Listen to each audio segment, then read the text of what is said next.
नृसिंगवाडी पुलावर भीषण अपघात, दुचाकीवरील दोघे जण गंभीर जखमी, ट्रक चालक फरार. कुरुंदवाड नृसिंगवाडी मार्गावर ईल पुलावर आज बुधवारी दुपारी ट्रक व मोटरसायकल यांच्यात झालेल्या अपघातात दुचाकीवरील दोघे जण गंभीर जखमी झाले. हा अपघात दुपारी 19 वाजण्याच्या सुमारास घडला.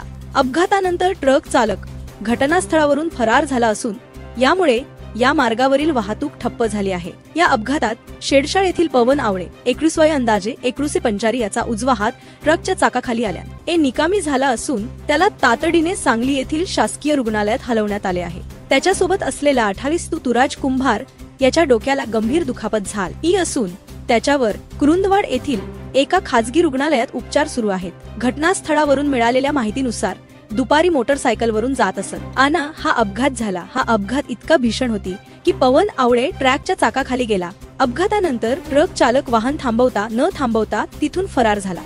त्यामुळे काही वेळ वाहतूक ठप्प झाली होती. अपघाताची माहिती मिळताच कुरुंदवाड पोलीस घटनास्थळी दाखल झाले असून जखमींना रुग्णालयात रवाना करून घटनेचा पंचनामा सुरू केला आहे. ट्रक आणि दुचाकी यांना ताब्यात घेण्यात आले असून फरार ट्रक चालकाचा शोध सुरू आहे.